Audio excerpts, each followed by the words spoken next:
안녕하세요. 반갑습니다. 불교심리학 부만입니다. 요즘 스님들 숫자가 많이 줄어들었다고 걱정하시는 분 많이 있어요. 저한테도 스님들이 너무 안 계셔서 향후 한 10년만 지나면 우리나라 사찰 다 빈집되는 거 아니에요? 라고 말씀하실 정도로 정말 출가자가 줄어들고 있고, 그리고 저도 많이 실감을 합니다. 그래서 제가 개 받을 때하고 지금하고 또 비교해 보면 거의 한 6, 7분의 1로 줄어든 것 같은 그런 기분이 들고, 제가 또 동국대도 자주 가는데 학교 가면 이제 출가하셔서 삼위계를 받으신 스님들이 계시죠. 그래서 행자 생활이 지나고 나면 여기 소매하고 여기에 이제 갈색 띠를 두르고 계신 스님들을 만나실 수 있는데요. 여러분 상식적으로 모르시는 분 위해 말씀드리면요, 그 스님들을 이제 삼위 스님이라고 부릅니다. 그래서 정식 스님이 되시기 전에 쭉 교육을 받으시고 공부를 하시고 나서 이제 비구계를 받게 되시는데요. 그 띠를 두르고 계신 스님을 보시면 이제 출가한 지 몇 년 안 되신 공부하시는 스님이시구나라고 생각을 하시면 되고, 그분들의 어떻게 보면 출가하셔서 얼마 되지 않는 그 시간 동안 그분들이 느끼시는 그 어떤 공부에 대한 외로움이나 고통이나 고민들이 분명히 있으시거든요. 그래서 그런 분들 뵈면 정말 잘 인사드리시고 그분을 정말 공부 잘 하실 수 있도록 여러분들이 좀 도와주셨으면 좋겠어요. 심지어는 어떤 분들은 그 삼위 스님들을 보면서 스님 된 지 얼마 되지도 않았네 이렇게 표현하시는 분이 있는데, 그렇지 않습니다. 절대로 그렇지 않으니까요. 여러분 정말 마음을 다해서 스님들을 이렇게 바라봐 주셨으면 좋겠어요. 그래서 출가하시는 분들의 숫자도 줄어들지만 저희 스님들끼리 얘기는 그런 얘기도 합니다.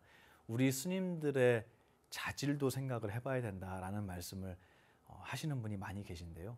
이런 얘기하시는 분들을 만났고 저도 그렇게 생각한 부분이 없지는 않았습니다. 그런데 제가 우리나라 한국 불교의 역사를 공부하면서 되게 부끄러웠었어요. 이게 뭐냐면 왜 저러냐라고 얘기하는 이 말 있죠. 이 말의 밑바닥에는 뭐냐면요, 정말 진짜 외로움과 고통이 뭔지를 모르고 있었던 저의 교만이 깔려 있었어요. 그 밑에는 저의 교만이었어요. 스님들께서 수행을 어떻게 하시느냐, 공부를 어떻게 하시느냐, 경전을 잘 아시느냐 모르시느냐, 이런 얘기를 하기 전에 절에 쌀이 없었죠. 그 스님들께서 굶으셨고요. 선방에서도 내가 먹을 쌀을 내가 들고 들어가야 되는 상황에서 그 쌀을 구하지 못한 상황이면 저는 오늘 속이 좋지 않아서 밥을 안 먹겠습니다 라고 의사표시를 하셨대요. 그쪽 얘기하려면 또 기니까 이 정도로만 말씀드리면, 옛날 어른 스님들의 말씀이에요. 저는 속이 안 좋아서요. 다음 날도 저는 속이 안 좋아서요. 뭔 속이 계속 그렇게 안 좋아요?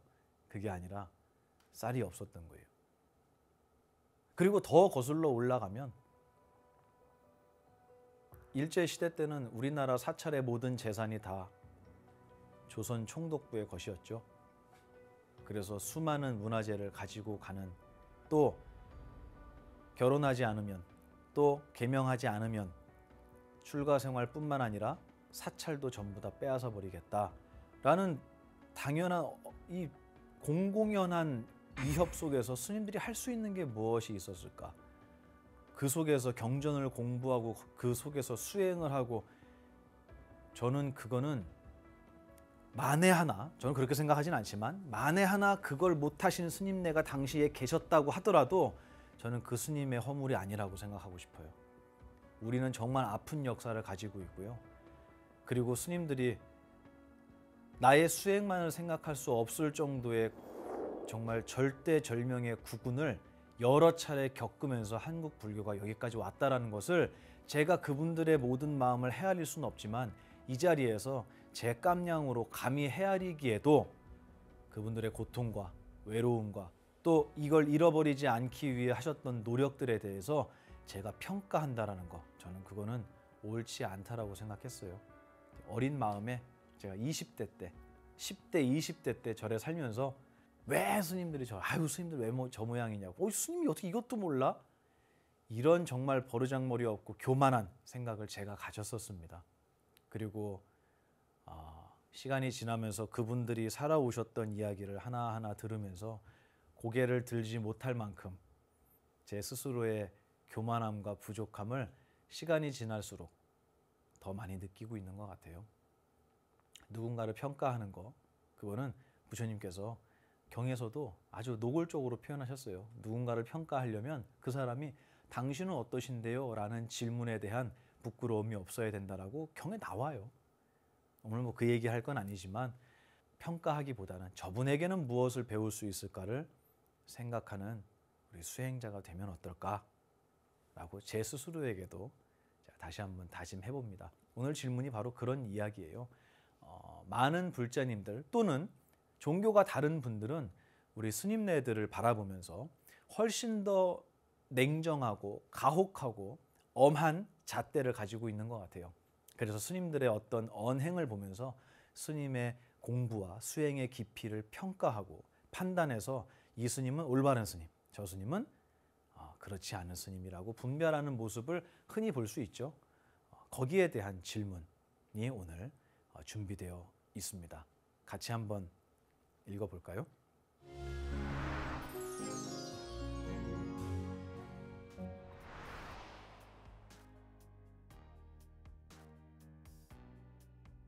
글쓴이는 은하수 별빛님께서 올려주셨습니다.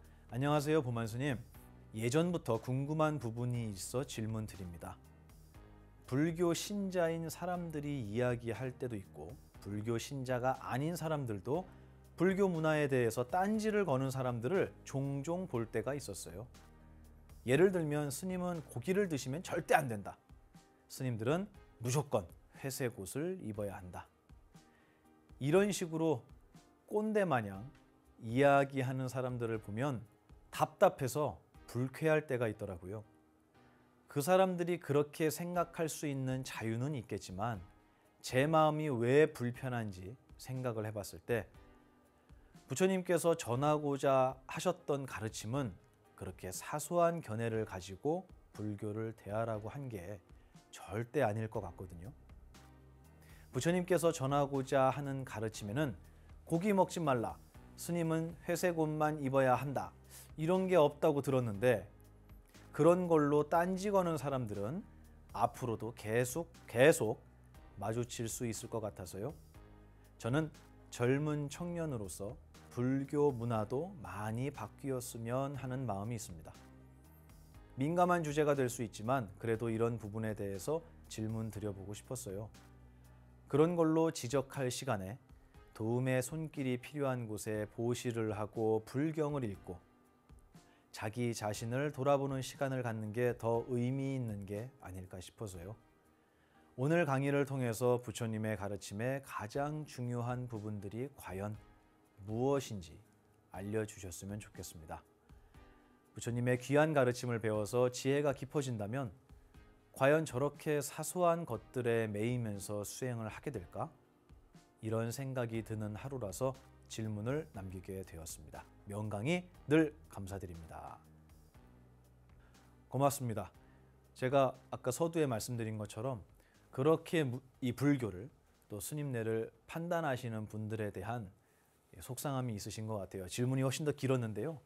뒷부분하고 중복되는 내용들이 있어서 제가 살짝 손을 보고 질문을 추려서 가지고 왔습니다. 심지어는 그렇게 표현하셨어요. 꼰대 문화다 이렇게까지 말씀하셨는데요. 나쁘다는 의미겠죠. 스님들을 옛날에 어떤 그런 고정관념, 상식적인 어떤 그런 모습으로 평가하고 저울질하는 것은 맞지 않다라는 어떤 그런 큰 뜻이 있으신 것 같은데, 근데 경전에 고기 먹지 말아라, 뭐 회색 옷만 입어라 이런 게 없다고 들었다라고 하시는데 있나요, 없나요? 있기도 하고 없기도 하죠. 오늘 가지고 온 이야기를 경전의 이야기를 하기 전에 아함경에 그런 말도 나와요. 부처님의 제자가 계셨는데 이 제자분이 병이 들었대요. 이 병든 스님을 주변에 계신 도반 스님들이 병간호를 하지 않았겠어요? 그리고 경에도 이 병간호에 대한 공덕이 나와요.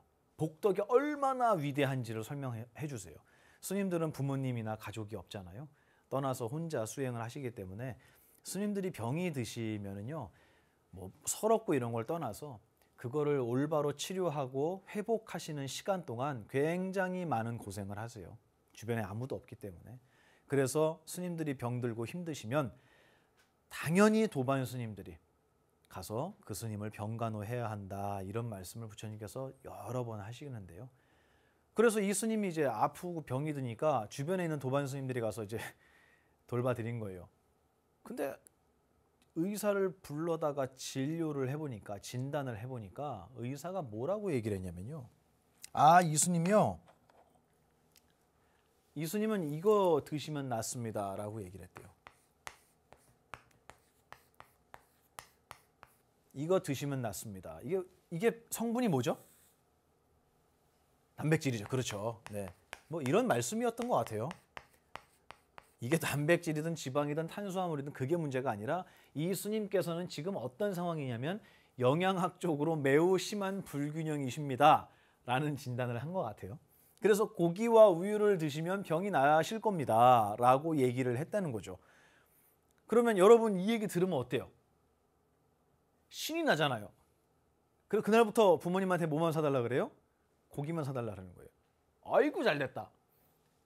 제가 이런 경험이 있었는데, 어렸을 때 제가 편도선염이 되게 심해서 초등학교 때 이 편도선이 매일 부어서 침을 삼키기 힘들 정도로 양쪽에 다 부었었어요. 수술을 해야 한다, 뭐 하지 말아야 한다, 뭐 이런 분분한 어른들의 이제 의견이 있으실 정도로 이게 가벼운 저에게는 질병이 아니었나 봐요. 지금은 이제 괜찮아졌는데, 근데 편도선염이 생기고 목이 막 붓기 시작하면 함께 동반되는 게 고열이에요. 열이 많이 납니다. 열 때문에 이게 붓기도 하고 이게 부어서 열이 또 나기도 하고. 근데 이제 의사 선생님께서 그 기억이 나요. 저를 이제 어린 저를, 초등학교 저학년인 저를 이제 진료실에 앉혀놓고, 지금 이 학생은 이렇습니다라고 진단을 내리셨을 거 아니에요. 그리고 처방을 해서 이제 주사를 맞고 가야 돼요. 그래서 항생제도 맞고 막 이런 주사를 많이 맞았어요. 그 중에 제 귀가 번쩍 뜨이게 만든 한마디가 있었는데, 이 우리 학생은 이거 많이 먹어야 돼요. 목이 부면 열을 내려야 되니까, 이거 많이 먹어야 돼요. 이렇게 말씀하신 거예요. 이거밖에 안 들어와요, 제 머릿속에. 제 귀에는 이거밖에 안 들어왔어요. 드디어 이제 아이스크림을 합법적으로 배 터지게 먹을 수 있겠구나. 그때부터 목이 조금만 붓는 것 같다 그러면 어머님한테 아이스크림이 필요하다, 이렇게 말씀을 드렸어요. 얼마나 먹고 싶으면 병을 핑계로 이걸 먹었죠. 참고로 잘 통하진 않았습니다. 그런데 이 스님은 아이스크림이 아니라 고기와 우유를 먹어야 된다고 한 거예요. 평소에 고기를 먹고 싶고 우유를 먹고 싶은데 먹지 못했던 스님이라고 한다면, 이 의사의 이야기를 듣고 스님이 신이 나셨겠죠. 이야, 이제 탁 발라가갖고는 오늘부터는 소갈비다, 막 그러셨을 거예요. 근데 놀랍게도 이 스님께서는 그 이야기를 듣고 나서도 거절하십니다. 먹지 않겠다. 그거를 어떤 분은 계율을 지키기 위해 먹지 않겠다라고 생각하실 수도 있어요. 계율을 깨트리지 않겠다라고 생각해서 나는 먹지 않겠습니다라고 말씀하신 거라고 생각하실 수도 있겠지만, 저는 그렇게 생각하지 않습니다. 저는 그 스님께서 왠지 계율을 어기기 싫어서 안 먹습니다가 아니라, 내가 나의 육신을 위해서 고기와 우유를 찾는 것을 용서할 수 없습니다라고 대답하시지 않았을까라는 생각이 들어요. 우리 스님네들은 정말 자존심이 세시고요. 스스로 만들어 놓은 원칙을 지키기 위해서 상상할 수 없는 노력을 하고 계세요. 근데 겉으로는 안 보이죠. 왜냐하면 내면과의 싸움이기 때문에 그렇습니다.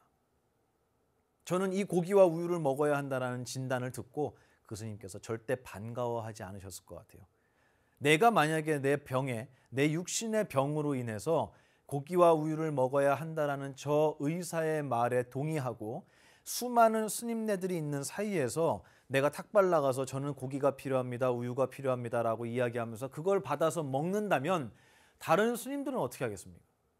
다른 스님들도 그럴 거예요. 갑자기 제가 편도선염이 부으면 아이스크림 찾듯이 갑자기 같은 증상이 일어난 것 같아요. 그러니까 나도 뭘 먹어야 돼요? 고기와 우유를 먹어야 돼요. 안 생기겠냐고요. 생기는 거예요.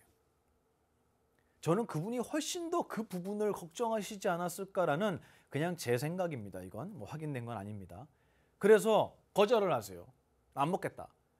그러니까 이 도반 스님이 너무 안타까운 거예요. 보니까 이거 먹으면 낫는다는데 이게 뭐 별거 대단한 것도 아닌데 제가 받아올게요. 구해올게요 했는데도 노땡큐를 하신 거예요. 그러니까 이 답답하고 속상한 이 도반 스님이 결국은 이 사연을 부처님께 가서 고하게 됩니다. 부처님, 이러이러한 비구가 그렇게 병이 나을 수 있는데도 불구하고 음식을, 고기와 우유를 먹지 않겠다고 한사코 고집을 부리고 있습니다 라고 이야기를 해요. 그랬더니 부처님께서 그 비구야말로 먹을 자격이 있다라고 말씀을 하신답니다. 우리는 계율이라는 것을 바라보고 또 부처님의 가르침을 바라보면서 과연 우리가 한쪽으로 치우치지 않는가를 가만히 생각해 보셔야 돼요. 이거 되게 중요합니다. 왜냐하면 제가 한쪽으로 치우치기를 좋아하는 사람이었기 때문에 이런 말씀을 드려요. 이거 하면 안 돼. 그럼 죽어도 안 하는 거예요. 그거. 또 이렇게 해야 돼. 그러면 아무것도 안 하고 그것만 하는 거예요. 그리고 자기만 그렇게 살면 돼요. 근데 문제는 왜 스승님께서 하지 말라는 걸 너는 왜 하는 거야? 라고 나의 잣대를, 나의 기준을 상대방에게도 똑같이 적용시키면서 그 사람을 비난하거나 칭찬하거나 훌륭하다, 훌륭하지 못하다라고 스스로가 판단까지 합니다. 그렇게 하라고 알려주신 게 아니에요. 부처님께서 계율을 만드시고 법을 전하신 거는요, 여기에 어긋나는 사람을 비난해라 라고 얘기하시기 위해서 알려주신 게 아니잖아요. 그건 누구나 공감하시죠. 그거는 나의 수행을 위한 거예요. 그래서 고기든 우유든 뭐 술이든 뭐든 저는 그게 중요하다고 생각하지 않아요. 근데 뭐가 중요하냐면 내가 과연 그런 것들에 대한 욕망, 탐심, 욕심이 나에게 있느냐 없느냐. 그거는 누구만 알까요? 본인만 아는 거예요. 다른 사람의 어떤 행위를 평가하기 전에 나는 어떻게 살고 있는가를 돌아봐야 된다는 거예요. 서로가 모두가 나는 잘하고 있나를 고민하는 곳이라면 다른 사람을 비난한 일이 있겠습니까? 없죠. 그리고 누군가가 나의 기준과 다른 행동을 할 때, 특히 우리 출가자, 스님네들이 그런 행동을 할 때는 그럴 만한 이유가 있었을 거야 라고 생각해 주시면 고맙겠어요. 스님네들을 보호하고 올바른 수행자들이 당신의 공부를 훌륭히 하시고 세상을 위해서 아름다운 말씀을 전하기 위해서는요, 우리 불자님들의, 우리 제가 불자님들의 정말 깊은 마음, 또 넓은 마음, 스님들을 정말 소중히 아끼시는 그 마음이 필요해요. 왜 제가 이렇게까지 표현을 하냐면 스님도 똑같이 부모님을 가지고 있고요. 똑같은 인생을 살고 있습니다. 그런데도 불구하고 스님이 되었다라는 것은 굉장히 희박한 확률로 그 길을 선택하시는 분들이에요. 다시 얘기하면 귀하다는 거예요. 귀합니다. 지금 스님들이 줄어서 귀한 게 아니고 스님들이 몇만 명이 된다고 해도 귀해요. 근데 우리는 나는 그 중에 한 개도 못 지켜요. 큰 스님께서 그러시더라고요. 스님한테 고기 먹지 말아라, 뭐 하지 말아라, 뭐 하지 말아라. 과연 그 얘기를 하는 제가 불자들에게 당신은 그 중에 몇 가지를 지킬 수 있습니까? 물어보면 한 가지도 못 지켜요. 스님들이 죄인인가요? 죄를 지어서 벌을 받고 있는 중인가요? 아닙니다. 모든 것을 다 할 수 있지만 스스로가 이 법을 위해서, 공부를 위해서, 수행을 위해서 그거를 스스로가 포기하신 분들이에요. 스스로가 컨트롤하고 있는 분들이에요. 그러면 그런 분이 계시다면 우리는 그분한테 어떻게 해야 되죠? 도움을 드려야 돼요. 만약에 여러분의 가족 중에 여러분의 딸이 예를 들어서 다이어트를 한다. 그래서 나 엄마 나 오늘부터 다이어트 할 거예요. 그리고 정말 이를 악물고 막 헬스장 가서 뛰고 아침에 일찍 일어나고 저녁에 야식 안 먹고 6시 이후에는 아무것도 안 먹을 거예요. 그리고 열심히 다이어트를 해요. 근데 엄마가 옆에서 야식 피자 시켜서 딸 앞에서 먹나요? 아니죠. 왜 안 하죠, 그거? 왜 그런 모습을 안 보이죠? 도와주는 거예요. 고민하게 만들고 갈등하게 만들고 내가 지금 하고 있는 게 잘못된 게 아닐까라는 스스로에 대한 의심이 들지 않도록 도와주는 거예요. 저는 우리 스님네들도 여러분들이 그렇게 해주셨으면 좋겠어요. 물론 스님네들의 자질에 대한 얘기는 우리 스님들끼리의 이야기예요. 저희도 충분히 고민하고 있고요. 거기에 대한 문제의식 충분히 가지고 있습니다. 하지만 그 부분은 저희 스님들이 정말 정직하고 명확하고 냉정하게 짚어나갈 거라고 저는 분명히 믿어요. 우리 불교는, 우리 불가는, 부처님의 집안은 충분히 자정할 수 있는 능력을 가지고 있다라고 저는 그렇게 믿고 싶습니다.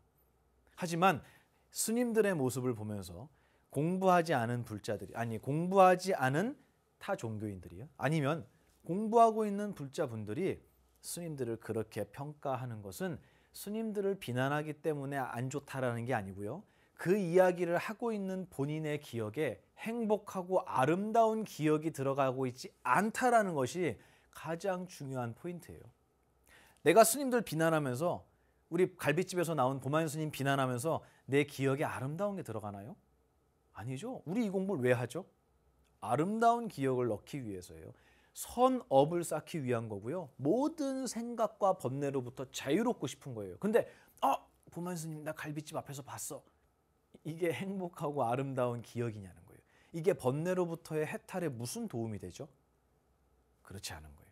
나는 하나도 지키지 못할 이 엄청난 기준을 단순히 출가하고 머리 깎았다는 이유로 그분들에게 너무 냉혹하게 적용시킨다? 고기 먹지 말아라, 뭐 하지 말아라는 말이 경에 있냐 없냐가 문제가 아니에요. 도덕성이라는 이름으로 포장되는, 사실은 도덕과도 관계가 없어요. 스님이 고기 먹으면 도덕적으로 타락한 건가요? 그렇진 않잖아요. 우리가 알고 있는 도덕적인 기준보다도 훨씬 엄격하고 말도 안 되는 기준까지도 스님들에게 적용하고 있어요. 제가 이 눈이 별로 안 좋아요. 시력은 그나마 괜찮은데, 시력은 불편하지 않고 안경을 안 써도 되는데, 제가 자외선에 엄청 약해요. 눈의 난시도 심하고요.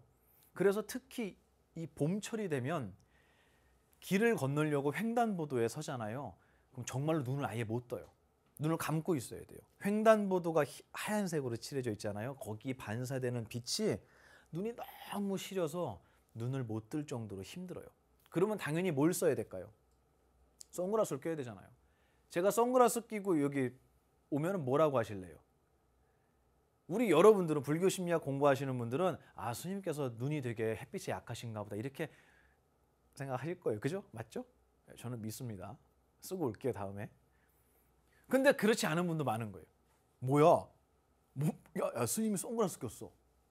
안 돼요? 안 됩니까? 근데 저는 못 껴요.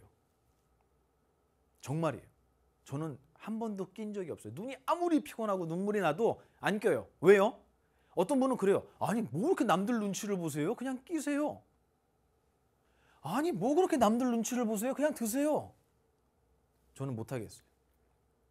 제가 그런 모습을, 그게 뭐 선글라스뿐만 아니라 어떤 모습을 보이고 어떤 말을 하고 어떤 행동을 하는 그것이 저를 잘 모르거나 불교를 잘 모르거나 부처님 가르침을 제대로 이해하지 못하신, 아직까지 인연이 안 되신 분들이 그거를 불교라고 평가하고 나도 그래도 되나 보다 라고 생각하시진 않을까 하는 그 생각을 하면 막 후들후들 떨려요.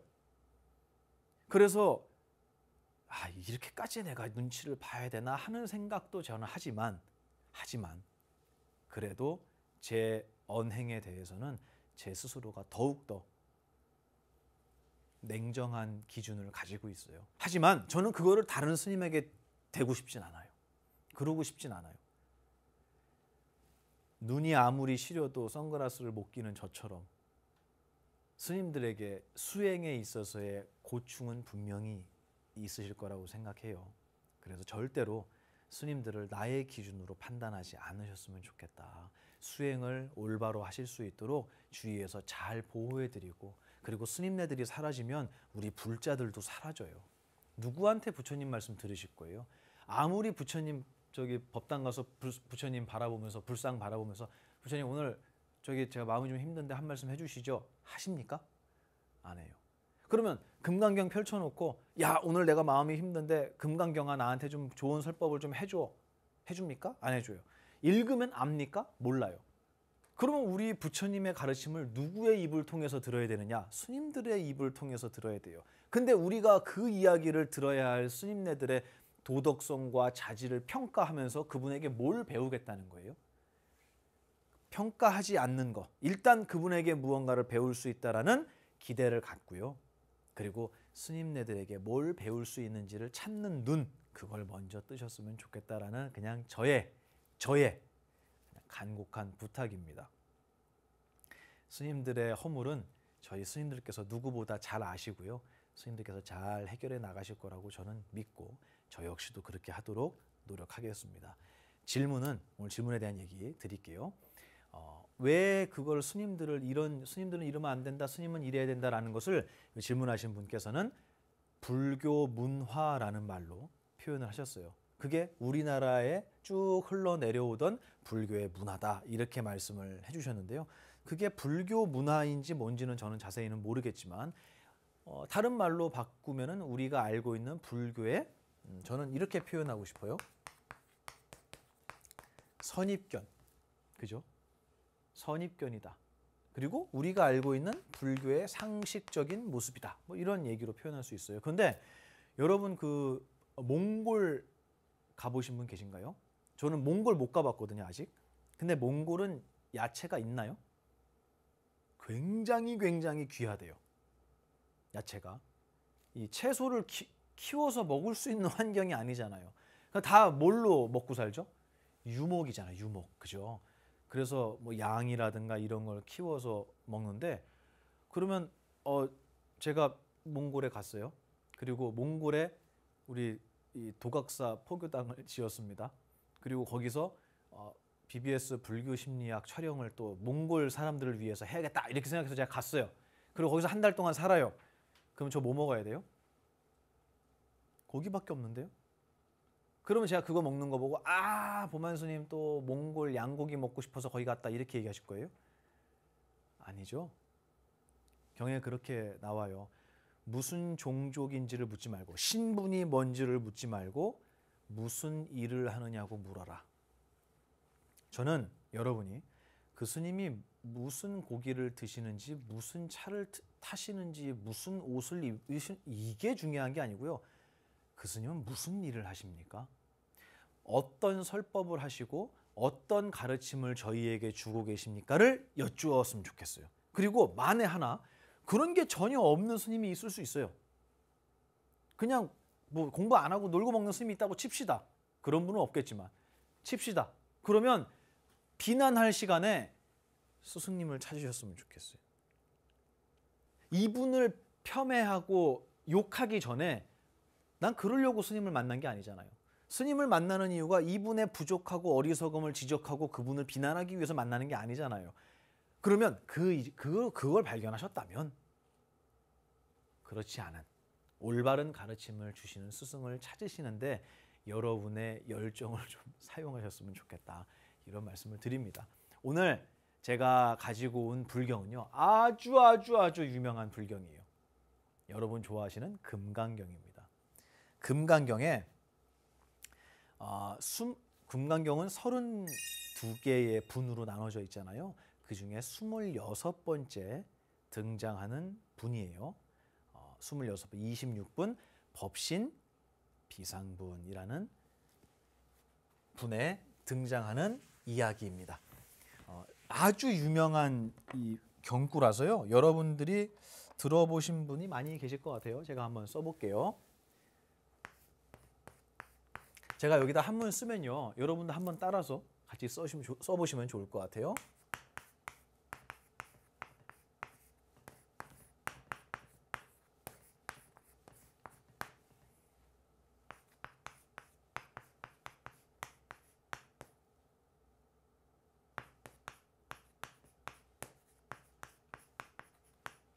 야기색견화 이음성구와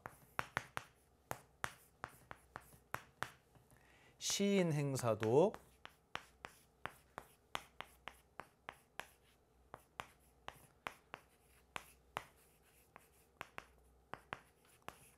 불능견열애.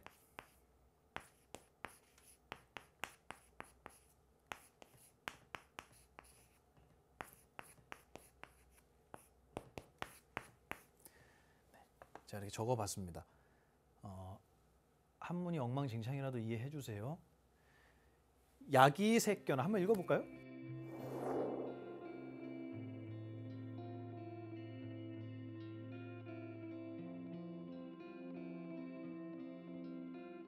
이거를 그냥 쉽게 번역을 한번 해볼게요. 제가 뭐 이걸 여기서 자세하게 견이 뭔지 시가 뭔지 뭐 열애는 뭔지 이걸 다 설명하려면 한 10시간 해야 돼요. 그러니까 그렇게 하지 말고 일단 이 수박 겉핥기로 한번 해볼게요. 하지만 그래도 여러분이 이제 이해하실 수 있을 거예요. 뭐냐면 만약에 색으로서, 이거는 무엇으로서라는 뜻이에요. 색으로서 나를 보려고 한다면, 눈에 보이는 색깔 있죠. 그걸 통해서 나를 보려고 한다면, 그리고 소리로서, 써 이자죠. 여기 색, 여기 소리, 음성으로서 또 역시 나를 구한다면, 시인, 이 사람은 행하는 것이다. 무엇을 행하냐면 삿된 길을 행하는 것이다. 사도를 행하는 것이기 때문에 불가능하다. 무엇이? 열애를 보는 것이 불가능하다. 이 얘기는 전반적으로 보면은 지금 잘한다고 얘기하는 거예요. 그러면 못 본다고 얘기하신 거예요. 후자죠? 그럼 못 본다. 그럼 부처님께서 무엇을 지금 여기서 명확하게 우리한테 짚어주셨냐면 색깔이나 음성을 통해서, 소리를 통해서 나라는 것을 찾는다면 이 사람은 정도가 아니고 사도, 뺑 돌아가는 길을 걷는 거기 때문에 절대로 열애를 볼 수 없다라고 설명을 하셨다라는 거예요. 이게 여러분 좋아하시는 금강경에 26번째 법신 비상문에 나오는 이야기예요.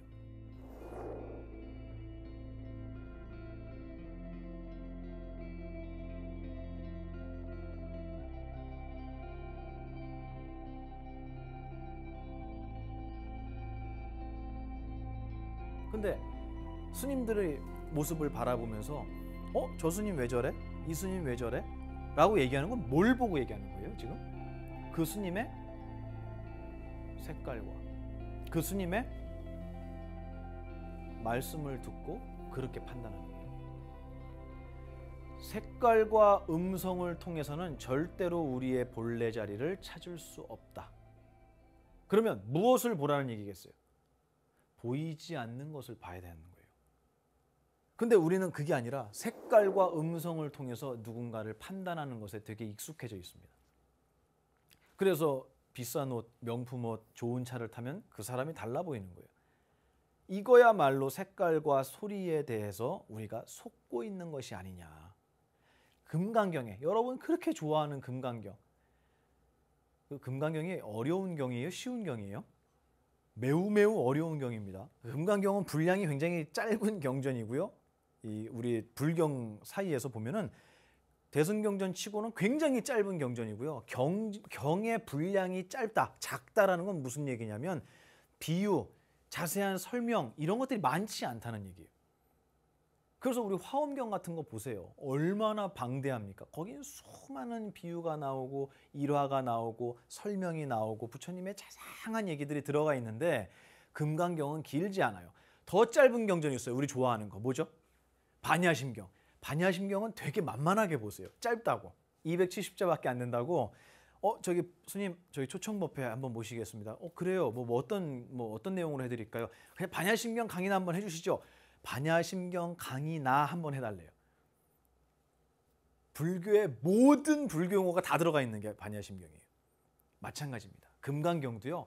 정말 어려운 경전이고요. 이거를 여러분이 올바른 스승님을 만나서 한 글자 한 글자를 자세히 배우는 시간을 정말 여유 있고 길게 마음을 먹고 들어가셔야 돼요. 오래 배우겠다. 야, 금강경 강의를 무슨 1년 동안에 이렇게 하시면 안 돼요. 짧은 경전일수록 많은 설명이 필요합니다. 그런데 그 어려운 금강경의 그 짧은 경전에서도 이런 말씀을 하신다라는 거예요. 색깔이나 소리를 가지고는 절대로 우리의 본래 모습을 찾을 수 없다. 그럼에도 불구하고 우리는 색깔과 소리로서 상대를 판단하고 그것의 가치를 가늠하며 또 내가 그것이 필요한지 얻을 것인지 버릴 것인지를 색깔과 소리를 통해서 우리는 판단하는 거예요. 그렇기 때문에 어떻게 되겠습니까? 매번 속죠. 몇 강 전 제가 불교 심리학에서도 이 자리에서도 말씀을 드렸어요. 스님은 오랫동안 뵙고 그분의 가르침을 들은 후에 그분을 판단해야 한다. 판단이 되겠죠? 하는 게 아니라.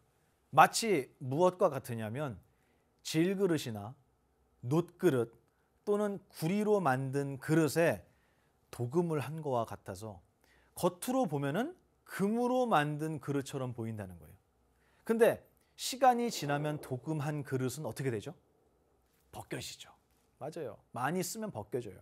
그러면 그때서야 비로소 이 그릇의 본래 내부가 무엇으로 되어 있는지를 확인할 수 있는 거예요.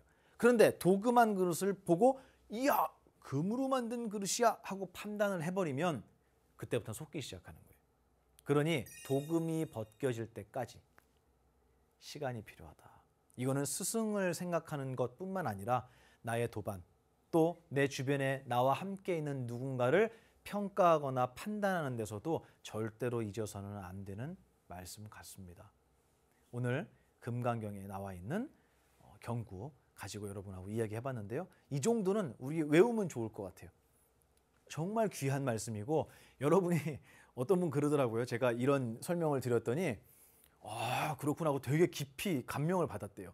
그리고 나서 한참 뒤에 저를 찾아왔는데 뭐라 그러냐면 스님 군인이에요 그 사람. 스님 제가 그거 이번에 저희 부대원 회식할 때 건배사로 얘기했는데 난리가 났다는 거예요. 어디서 그런 말씀을 배웠냐고. 제가 다음에 또 회식이 있는데 그때 쓸 건배사 좀 알려주세요. 이게 건배사가 돼버렸어요. 하지만 외워두셔라. 소중한 얘기니까요. 한번 같이 읽어볼까요? 야기 색견아 이음 성구아 시인 행사도 불능견 열애. 절대 우리 눈에 보이는 색깔과 귀에 들리는 소리를 가지고 다시 얘기해서 눈에 보이고 귀에 들리는 현상을 가지고 생겨났다가 사라지는 무상법을 가지고 보이지 않는 진실을 찾으려고 한다면 불가능한 일이다. 그것은 사도다 라고 여러분이 기억해 주시면 고맙겠습니다. 오늘 금강경의 이야기로 한번 꾸며봤는데요. 어떠셨어요? 어려우셨나요? 어렵진 않죠? 네, 이 정도는 여러분 다 이해하실 거라고 생각을 합니다. 제가 앞에서도 얘기를 많이 했지만 뭐 이 얘기는 뭐 설명은 이 정도면 금방 끝나는 것 같아요. 근데 제가 스님으로서 출가자로서 수많은 이야기를 듣고 또 좋은 이야기가 훨씬 많아요. 감사하게도. 하지만 그렇지 않은 이야기도 많이 듣고 있고요. 근데 저는 죄송하지만 악한 뜻을 담은 음식은 저는 받지 않습니다. 안 먹어요 저는. 괜찮습니다. 하지만 그 말을 하신 여러분의 기억에는 들어가잖아요. 이 악플 다는 거 있잖아요. 저는 잘 안 봐요. 그러니까 소용없는 일이니까 하지 마세요. 저는 안 보니까 댓글을. 근데 그거를 막 쓰시는 분이 있어요. 그리고 또 본문을 다 듣는다니까요. 그분이 다 들어요. 처음부터 끝까지 다 듣고 보만 스님 아직 멀었네. 공부 좀 더 열심히 할 거. 입만 살았군. 뭐 이렇게 쓰세요. 그래놓고 싫어요. 비추까지 누르시고 그리고 다른 영상 보면 또 다 들어요. 그거를. 그리고 또 써요. 거기다가. 근데 그게 저 밑바닥에 우리의 밑바닥에 상당히 아픈 피해의식이 있는 분일 수 있어요. 저는 그분이 누군지 몰라요. 하지만 저에게 그런 말씀을 하시는 분뿐만 아니라 스님들을 대상으로 저 스님은 이래서 나빠, 저 스님은 이래서 안 좋아 이렇게 평가하시거나 누군가를 폄훼하시는 분들은 가만히 보면 자기의 저 마음의 밑바닥에 굉장히 아픈 피해의식이 있는 분이 많아요. 그리고 댓글로 내 말이 맞다라고 쓰시는 분들은 어디 가서도 그분의 말은 사람들이 귀를 기울이지 않아요. 왜냐하면 내 말 좀 들어봐 그러니까. 우리 옛날 아버지들이 그랬잖아요. 곡차만 술만 드시면 내 말 좀 들어봐 라고 싸우잖아요. 내 말 좀 들어봐 라고 얘기하는 사람은 일단 그 말이 들리면 귀를 닫습니다. 사람들이. 그러면 아무도 안 들으니까 이분은 더욱더 크게 뭐라고 외치겠어요. 내 말 좀 들어봐라고 더 크게 외치는 거예요. 더 크게 외칠수록 사람들은 더 안 들을 거예요. 그러니까 나의 이야기를 할 곳이 보만 스님 불교 심리학 댓글밖에 없었다라고 저는 이해하고 싶습니다. 그래서 여러분이 어떤 말씀을 하셔도 괜찮지만 중요한 거는 누군가에게 좋지 않은 말을 또는 행동을 하실 때, 또 채팅으로 댓글로 다루실 때 그 기억은 미안하지만 저에게만 들어오는 게 아니라 본인에게 더 많이 들어간다는 걸 잊지 않으셨으면 좋겠어요. 스님들을 여러분께서 정말 보호해 주셨으면 좋겠어요. 물론 정말로 부족한 스님들도 있겠죠. 저는 왜 없겠습니까? 저의 부족함은 왜 없겠습니까? 하지만 저의 부족함을 지적해 주시는 여러분의 말씀도 감사하지만 그게 아니라 저분한테 뭘 배울 수 있는지를 먼저 바라보시는 정말 공부하고 수행하고자 하는 수행자의 눈을 가지신 여러분이 되셨으면 진심으로 감사하겠습니다. 저도 출가자로서 많은 스님네들과 진지하게 고민해요. 그리고 어떠한 이슈가 있거나 부족한 부분이 저희에게 보였을 때 이것을 어떻게 해야 될까? 이것을 어떻게 해결해야 될까? 어떻게 우리가 화합하고 어떻게 이 부분을 아름답게 풀어낼 수 있을까에 대한 고민 저희 스님들이 누구보다 많이 하고 있습니다. 여러분이 올바른 눈으로 수행자와 스승을 찾고 그리고 내가 그 길에서 벗어나지 않겠다라는 그 마음에 큰 서원을 세우시고 스님들에게 정말 귀한 것을 받아갈 수 있는 기회를 놓치지 않으시기를 진심으로 제가 기도합니다.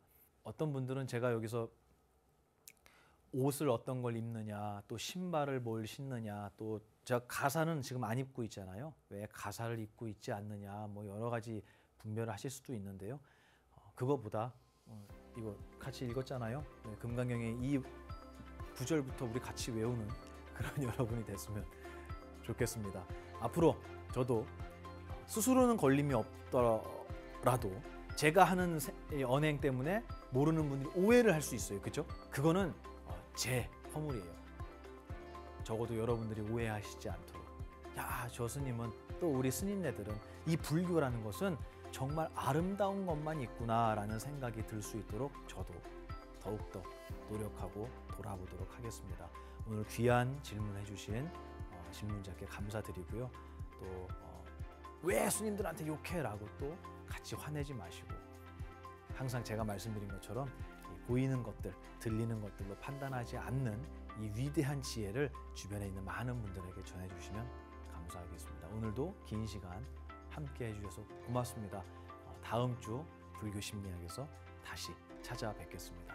마치겠습니다. 감사합니다.